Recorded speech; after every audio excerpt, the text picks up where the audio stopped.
before Timothée Chalamet dons the purple coat, before Johnny Depp's interesting interpretation, there was Gene Wilder's pure imagination. That 1971 masterpiece that made us all believe chocolate rivers were a reasonable form of transportation and that trusting a mysterious Candyman with questionable labor practices was totally fine. We're unwrapping 20 weird facts about Willy Wonka and the Chocolate Factory. Number 20. Some of the set was actually edible. Eating the set would get you kicked off most Hollywood productions. But on Willy Wonka, it was encouraged. According to People magazine, Gene Wilder himself confirmed that about 1/3 of the candy-covered factory was totally edible. That's right. Those mushrooms, lollipops, and teacup saucers weren't just eye candy. They were real candy. Willy Wonka makes everything he bakes. But before you get too excited, keep in mind the rest of the delights were made from wax, cardboard, and other decidedly inedible materials. Translation: take one wrong bite, and you're munching on a mouthful of prop shop regret. Next time you tour a movie set, make sure you ask permission before you start window licking. Number 19. The film's young stars also found other professions. So, what do you do after surviving a psychedelic sugar factory where your coworkers get juiced, shrunk, and turned into blueberries? Apparently, you change careers fast. Julie Dawn Cole, Veruca Salt, went from demanding squirrels and golden eggs to handing out life advice as a psychotherapist. That's one way to process childhood trauma. Denise Nickerson, Violet Beauregarde, quit acting at 21 and became a receptionist, probably because turning blue on national television gives you enough stories for a lifetime. And Michael Bollner, our beloved Augustus Gloop, he's now a lawyer in Munich, who never represents candy manufacturers for fear he may be called a great, big, greedy nincompoop. Most of the kids didn't chase Hollywood fame. Instead, they chased Jobs' dental insurance, respect.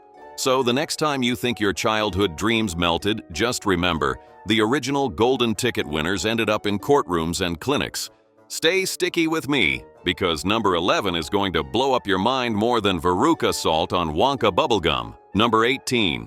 Charlie left acting after Willy Wonka. You'd think playing the wide-eyed, soft-spoken kid who inherits a chocolate empire would launch a long acting career, but Peter Ostrom, our sweet, noble Charlie Bucket, said, "Thanks, I'm sweet," and never acted again. Willy Wonka and the Chocolate Factory was his first and only movie. Instead of chasing scripts, he chased animals. Peter became a large animal veterinarian in upstate New York. Ostrom has said he didn't want to be defined by one role, and he wanted a real life. Charlie Bucket walked away from fame and toward farmyards and hay bales. Talk about a golden decision. Number 17. One cast member even went on Jeopardy! Turns out Mike Teavee traded his shrink ray for a game show buzzer. In 2018, actor Paris Themin, you remember the cowboy hat-wearing TV junkie who teleported himself into a screen, surprised fans when he popped up on an episode of Jeopardy! He didn't mention his Wonka past, but fans immediately recognized him, because once you've shrunk yourself into a chocolate bar and lived to tell the tale, you don't just blend in. Themin snagged second place and walked away with $6,800. Not exactly golden ticket money, especially given inflation. And while Paris may not have flexed his Oompa Loompa trivia, Twitter exploded with, "Wait, is that Mike Teavee?" So yes, golden ticket winner Mike Teavee reappeared on TV decades later. Number 16. Many know Gene for more than Willy Wonka. While most people immediately think Willy Wonka when they hear Gene Wilder's name, the man was basically a comedy legend before he ever put on that purple coat. He starred in Young Frankenstein, The Producers, and Blazing Saddles, proving he could be hilarious without a single Oompa Loompa in sight. It's wild that someone with such an incredible comedy career is still most remembered for playing a Candyman. But then again, when you create a character that iconic, it tends to overshadow everything else. It's like being known for being the purple-wrapped chocolate with caramel and a hazelnut inside when really you're a whole box of Quality Street. The purple coat was just one of many costumes in a legendary career. Number 15. Grandpa George was sadly almost blind in real life. Here's a heartbreaking behind-the-scenes detail. Ernst Ziegler, who played Grandpa George, had lost nearly all of his vision due to poison gas exposure during World War I. During filming, he had to follow a red light to know where to look while performing his scenes. Think about that level of professionalism. This man couldn't see what was happening around him, but he still delivered his top-notch performance with the help of a simple red light. It puts his scenes in a completely different context when you know he was essentially performing blind. Every warm smile, every grandfather moment was him trusting the crew to guide him through a magical world he couldn't actually see. Grandpa George's warmth wasn't just acting. It was pure human resilience. Now wait until you hear what happened at the Oscars. Number 14. Some think Gene was snubbed at the Oscars.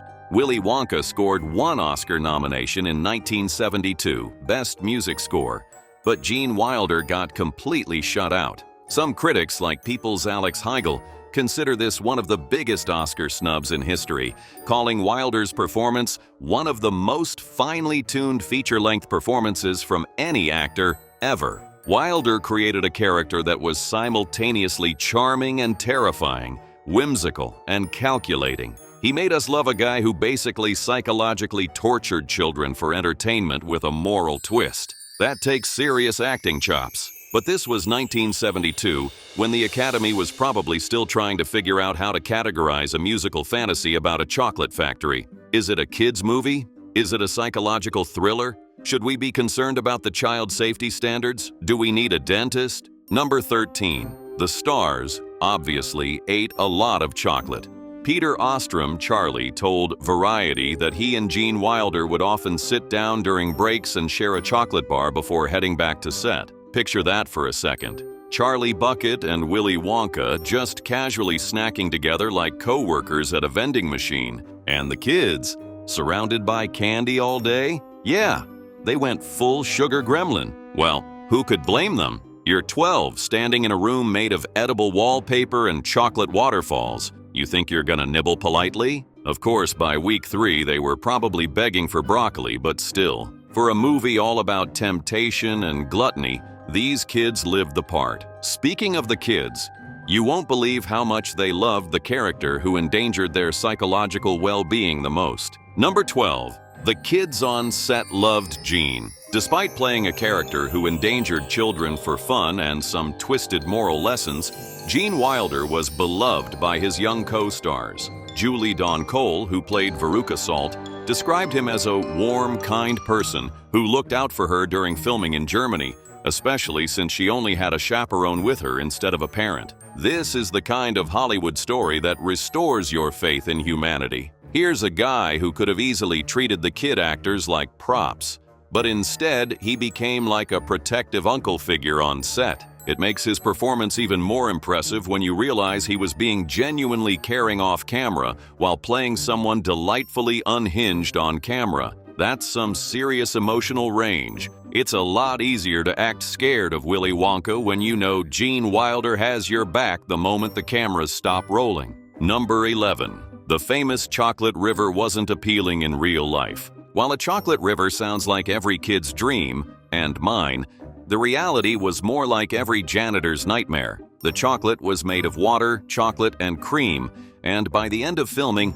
the cream had spoiled, creating a smell that probably violated several health codes. Imagine being Augustus Gloop actor Michael Bollner having to fall into what was essentially a river of spoiled dairy produce. That's dedication to the craft, or at least to his paycheck. It's a perfect metaphor for Hollywood magic. What looks delicious on screen is often disgusting behind the scenes. But hey, at least they created movie history with their river of spoiled-smelling dairy dreams. All right, Coco lovers, before we dive into our top 10 most mind-blowing facts, make sure you've got your golden ticket to more nostalgic content by hitting that subscribe button.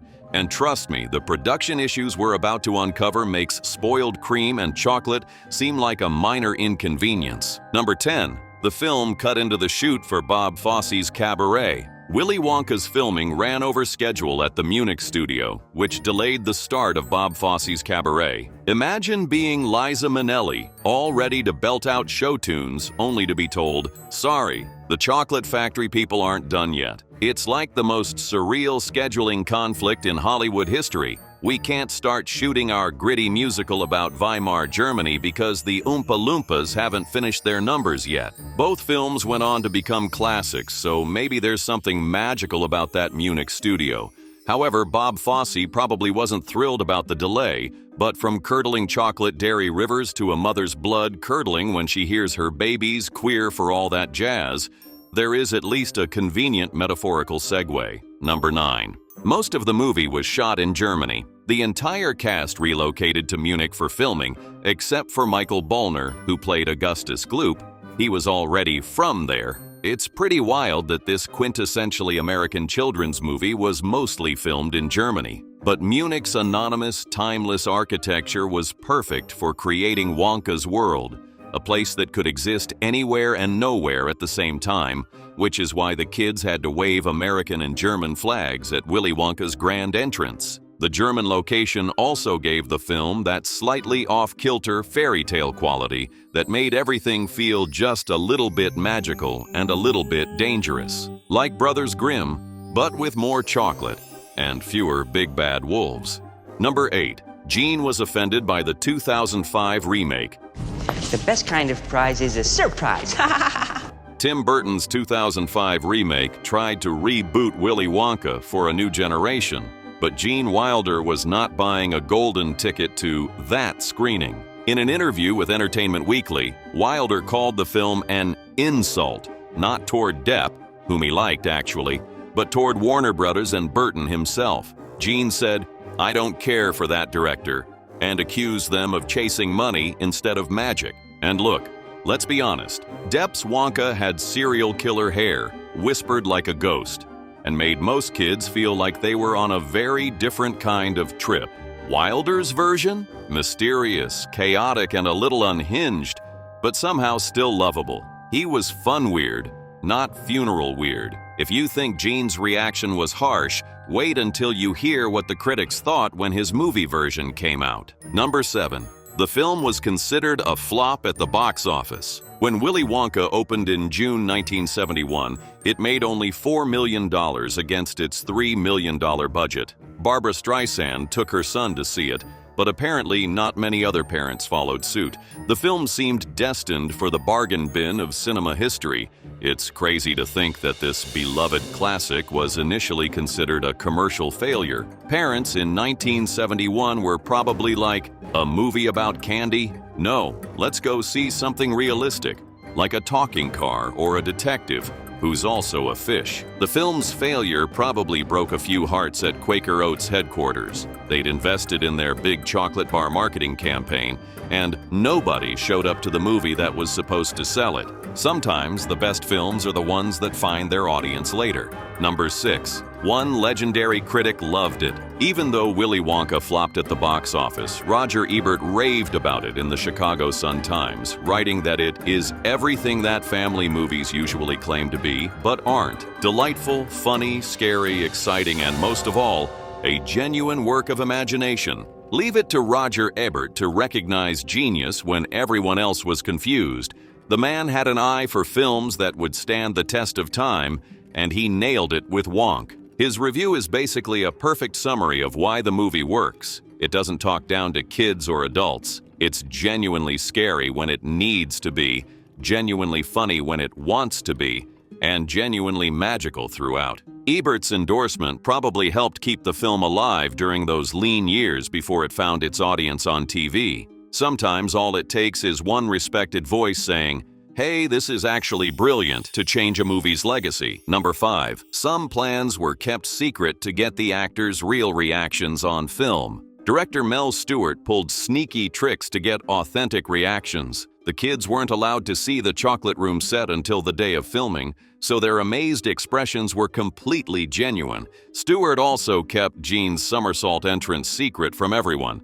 So when Wonka went from limping to acrobatic, those shocked faces were real. The kids probably thought their co-star had just discovered magical healing powers. Even the terrifying boat tunnel scene was a surprise. Nobody warned the actors about Wonka's psychedelic freakout, which explains why everyone looks genuinely disturbed. Method directing at its finest. Number 4. The young actor who played Charlie was discovered in Ohio. 12-year-old Peter Ostrom was discovered at the Cleveland Playhouse and offered the role of Charlie Bucket on the spot, which is the most Midwest thing ever. A kid from Ohio getting plucked from local theater to star in a major Hollywood film. It's like a real-life version of Charlie's golden ticket story, except instead of finding it in a chocolate bar, Peter found his in community theater. Sometimes life imitates art in the most perfectly sweet ways. The casting directors must have seen something special in this Cleveland kid. That genuine, humble quality that Charlie needed. You can't fake that Midwestern niceness.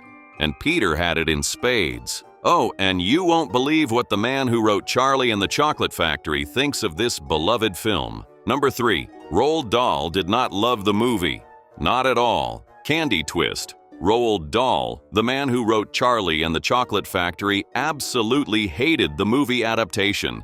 He despised the title change, found Gene Wilder pretentious, and called the music saccharine, sappy, and sentimental. Dahl wanted Spike Milligan or Peter Sellers to play Wonka, British comedians with that surreal edge he felt the character needed. Instead, he got Gene Wilder's cherubic American charm, which apparently made his skin crawl. The author was so disgusted with the film that he basically disowned it and became super protective of his other books. The irony is delicious. Dahl's most famous film adaptation is the one he couldn't stand. Number 2. Gene had strong feelings about his costume. Gene Wilder didn't just accept whatever purple outfit they threw at him. He wrote a detailed letter to the costume designer saying Wonka should be a vain man who knows colors that suit him, yet, with all the oddity, has strangely good taste. Something mysterious, yet undefined. That's some serious character analysis right there. Gene wasn't just playing dress-up. He was crafting a visual psychology for Wonka. Every button and pocket placement was intentional. The costume became iconic. It was a carefully designed representation of Wonka's personality. Elegant but eccentric, sophisticated but playful. This attention to detail is probably why Wonka's look has endured for decades. When an actor cares that much about the visual elements, it shows in every frame like eye candy. Number 1. The shoot started without a screenplay. Roald Dahl was supposed to write the screenplay, but he delivered an outline instead and basically said, "Good luck with that." The production team had to bring in David Seltzer to actually finish the script while filming was already underway. Starting a major motion picture without a finished screenplay is like trying to make a Hershey's chocolate bar without a recipe. You know you want something sweet, but the ingredients are going to be taste tested along the way. This explains why some scenes feel a bit loose and spontaneous.